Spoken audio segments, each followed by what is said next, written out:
Welkom bij LC Packaging. Mijn naam is Nick Jansen, ik ben directeur Europa. Wij zijn gespecialiseerd in transportverpakkingen voor de industrie en voor de agrimarkten. In 2019 zijn we begonnen met de ontwikkeling van dit nieuwe pand. En ons streven was om een heel fijne werkplek voor onze mensen te realiseren. En een andere eis was dat het moest voldoen aan de BREEAM-eisen. En dat is een certificaat voor een heel duurzaam gebouw. Ja, mijn naam is James Boschart van de firma Trilux. Wat het zo bijzonder is aan dit pand van LC Packaging is dat we zowel rekening hebben gehouden met kantoor als ook magazijn en productie. Daarnaast moest het pand ook nog BREEAM gecertificeerd worden voor outstanding. Daarin hebben we inderdaad de score behaald van 86,8%, wat erg hoog te noemen is. Vorig jaar zijn we open gegaan en de reacties van het personeel zijn heel positief.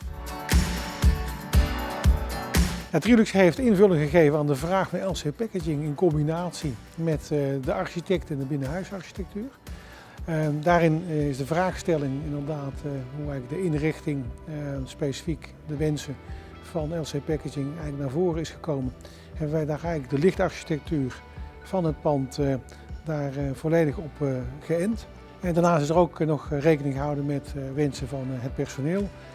Wat ingevuld is. Nou, mijn algehele gevoel van het project is dat het zowel in de kolom met zowel LC Packaging als ook met de architect als ook met de projectvoering en de installateur goed is verlopen.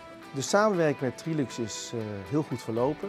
Zeker naar de bouw toe hebben ze ons goed advies gegeven. We hebben nog wat eigen specifieke wensen kunnen terugstoppen in het project.